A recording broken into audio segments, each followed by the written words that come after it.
Sorry for কষ্ট দিলাম। জয় শ্রীরাম, জয় শ্রীরাম। বলছি দাদা, কেমন আছেন? বেশি আছি এখনো। দিলীপ দা, আপেরই আপনার মহিলা সাংসদ তার যেটা অভিযোগ উঠছে যে কেজরিওয়ালের আত্মসহায়ক ঋতুচক্র চলাকালীন তার পেটে লাথি মেরেছেন এবং তিনি অভিযোগ করছেন, কি বলবেন?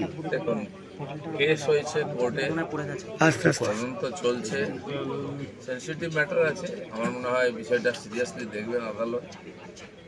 আর এই ধরনের ঘটনা বা এই ধরনের অভিযোগটা খুবই গুরুত্বপূর্ণ বা সিরিয়াস, এটা ওইভাবে দেখা উচিত। বাকি আদালত সব দেখছে। দাদা, হাওড়ার উলুবেড়িয়ায় জাতীয় সড়কের পাশে পোস্টার, মুখ্যমন্ত্রী এবং অভিষেককে গাড়ির ধাক্কা দিয়ে খুন করার হুমকি দেওয়া হচ্ছে পোস্টারে। নিজেরা পোস্টার লাগিয়ে এখন খবর তৈরি করছে, কেউ খবরই রাখে না। ওনার পিসি ভাইপো কোথায় যাচ্ছেন, তার পাবলিক তার ভাষণ শুনতে আসে না। লোকেরা, পার্টির লোকেরাও অ্যাক্টিভ নয়। তারা দক্ষিণ বাংলা ধরে দেখুন তাদের এমপিদের বিরুদ্ধে পোস্টার পড়ছে।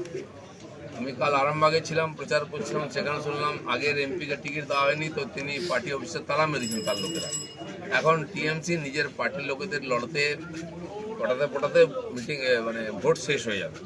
সেজন্য এখন টিএমসিকে আর কেউ নিয়ে ভাবছে না। এখন তারা দেশে 400 পার কী করে হবে, ওটাই হচ্ছে প্রশ্ন, ওটাই হচ্ছে চর্চার বিষয়।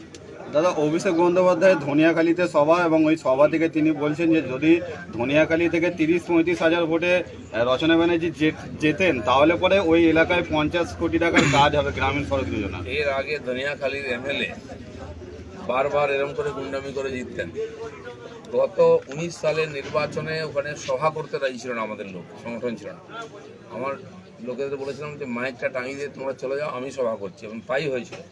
কয়েকজন মহিলা সামনে বসেছিলেন, পুরো ফাঁকা মাঠ ছিল, মাইক ছিল, আমি ভাষণ দিচ্ছিলাম। আর ভোটের পরে যখন যাই, ওইখানে দাঁড়াবার জায়গা ছিল না, ফার্স্ট স্ট্যান্ড ভরে গেছিল। এবারে তো ওদের কাছে লোক নেই, যারা ভয় দেখাতো, মারপিট করতো, তারা এখন চুপ হয়ে গেছে। তারা বুঝে গেছে ওদেরকে ব্যবহার করা হয়েছে। সেই জন্য ওইটা ভুলে যান যেন অসীমা পাত্রের বিধানসভা থেকে কোনো লিড ওরা পাবেন না। বাকি জায়গায় একই অবস্থা আছে। দাদা, হাসনাবাদের টিএমসির অঞ্চল সভাপতি আখের আলী, আর তিনি যেটা প্রকাশ্য সভা থেকে বলছেন যে 4 তারিখের পর আমরাই থাকবো, কেন্দ্রীয় বাহিনী থাকবে না, তখন দেখে নেবো। অনেক নেতা এই কথা বলেছেন। ওনারা কোথায় থাকবেন 4 তারিখের পর ওটা ঠিক করবেন। পশ্চিমবাংলায় নিজের গ্রামে থাকবেন নাকি অন্য কোথাও থাকবেন। মালদা থেকে আরম্ভ করে বহু জায়গায় ওদের নেতারা ডায়লগ দিয়েছিলেন, মানুষ মুখে ঝামা ঘষে দিয়েছে ভোট দিয়ে, আর কোনো আওয়াজ নেই। এই আছে দক্ষিণবাংলার কিছু জায়গায় যেটা মারপিট করে ভোট করে, ওইটা যেন ভুলে যায়। বসিরহাটের মহিলারা যে আওয়াজ দিয়েছেন আর যে প্রতিরোধ করছেন, দেখা দেখি পুরো দক্ষিণবাংলা জুড়ে যেটা প্রতিরোধ হচ্ছে, মানুষ বুঝিয়ে দিচ্ছে টিএমসির দিন শেষ। দাদা, ঝাড়গ্রামে তো সভা মঞ্চে যেটা দেখা গেল যে মুখ্যমন্ত্রীর হাওয়াই চড়ে ছিঁড়ে গেল, তিনি সেফটি পিন লাগাচ্ছেন এবং সেটা লাগাতে গিয়ে হাত থেকে ফুটিয়েও ফেললেন। দাদা, এই সমস্ত কিছু ড্রামা। আমার জুতো নেই, আমার চপ্পল নেই, আমার বাড়ি নেই, আমার গাড়ি নেই, এবার বলে আমার কাছে ভোট নেই। এইসব সিম্প্যাথি ভোট করে একদিন জিতে এসছেন, এইসব দেখে মানুষ দেখলো যে এই করতে করতে আমাদের কাছ থেকে সব কেড়ে নিল, ওদের সব আছে। দাদা, রাজ্যের মন্ত্রী শশী পাজা, তিনি তো বলছেন যে আপনি হেরে যাচ্ছেন এবং সুকান্ত মজুমদার তারাও হেরে যাচ্ছে। আজকাল জ্যোতিষ চর্চা করছেন নাকি? টিএমসি কটা সিট পাবে ভাবুন। সারা দেশে একটাই আলোচনা, মোদি কত সিট পাবে। 400 হবে কি হবে না, বিজেপি 370 হবে কি হবে না, আর কোনো আলোচনা নেই। টিএমসি বলে কোনো পার্টি আছে? আপনি গিয়ে দিল্লি জিজ্ঞেস করুন, সব ভুলে গেছিল। পশ্চিমবাংলার লোকেরাও ভুলে যাবে এই ইলেকশনের পরে। আর দাদা, শাহজাহানের সাম্রাজ্য, সেখানে তো সিবিআই ক্যাম্প হচ্ছে, এটা করে কতটা ওইখানকার মহিলারা উপকৃত হবে? আপনারা দেখছেন মহিলারা রাত জেগে জেগে পাহারা দিচ্ছেন, নিজের বাড়ি পাহারা দিচ্ছেন এবং ওনারা ভোট পাহারা দিচ্ছেন। এতদিন ওখানে একতরফা ভোট হতো, শাহজাহান বলে দিত আর যারা তাদের লোক দিয়ে ভোট দিয়ে আসতো। আজ শাহজাহান নেই, তার ভাই এবং আর গুন্ডারা সব ধমকি দিচ্ছে বাড়ি বাড়ি গিয়ে। আপনারা দেখেছেন মহিলার সঙ্গে কি অত্যাচার, রাত্রেবেলা তুলে নিয়ে যাওয়ার চেষ্টা হয়েছে, পুলিশও মারছে মহিলাদের চলে ঝুঁটি ধরে। তো ভয় দেখানোর চেষ্টা চলছে ওই সব ভোটগুলো লুট করার। কিন্তু আমি বলে দিচ্ছি, ভোটের দিন দেখবেন টিএমসিকে খুঁজে পাবেন না, লোকে ভোট দেবে যেমন বাকি জায়গায় দিয়েছে, আর বিজেপি ওখান থেকে বিরাট লিড। দাদা, রাজ্য জুড়ে তো সিবিআই তদন্ত করছে শিক্ষক দুর্নীতি মামলা, এবং সেখানে যেটা দেখা যাচ্ছে যে মুর্শিদাবাদ জেলা যারা ডিআই আছেন তারা বাম আমলে যারা নিযুক্ত হয়েছেন তাদের তথ্য চেয়ে পাঠাচ্ছেন। দেখুন, ওদের থেকে লুট চাকরি পেয়েছেন সেটা তো নিশ্চিত নয়। তদন্ত তো অবশ্যই হওয়া উচিত।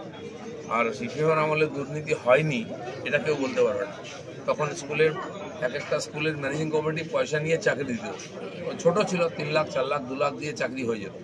ম্যানেজিং কমিটি ইন্টারভিউ নিত, তারাই ডিসিশন নিত, বলতো স্কুল ডেভেলপমেন্ট ফান্ড বলে 3-4 লাখ টাকা নিয়ে নিত, বহু লোক চাকরি পেয়েছেন তখন। এবারে এসএসসি পরীক্ষার পরে যে ধরনের আর এই ধরনের চুরি করা হয়েছে সেটা তথ্য প্রমাণ এসে গেছে, তো তদন্ত তো হওয়া উচিত। দাদা দেশ তথা রাজ্য জুড়ে দেশে কখনো বলা হচ্ছে বিজেপি 214, কখনো 270 মেজরিটি পাবে না, রাজ্যেও একই কথা বলা হচ্ছে। তো মানে একটা জ্যোতিষ চর্চা চলছে। আমি বলছি বিজেপি নিয়ে ভাবার দরকার নেই। মোদি বলেছেন লোক ভোট দিয়ে 400 করে দেবে। আপনাদের কত সিট থাকবে? আপনারা কি মার্কেটে থাকবেন? অনেক পার্টি গতবারে উঠে গেছে, আপনারা হিসাব করে দেখুন।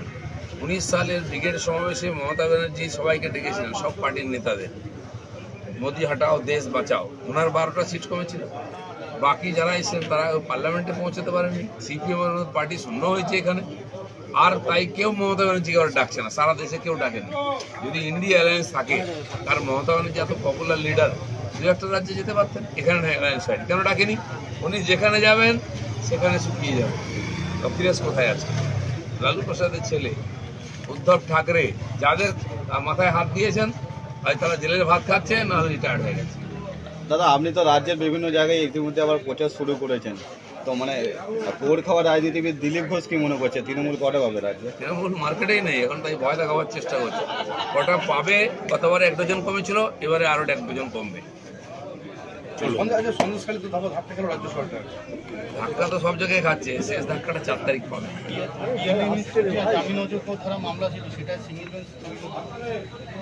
কোর্ট যারা দেখছে, চোখের সামনে আছে, কোর্টের ডিসিশন কিছু বলার নেই। চলো ভাই চা দাও, চা।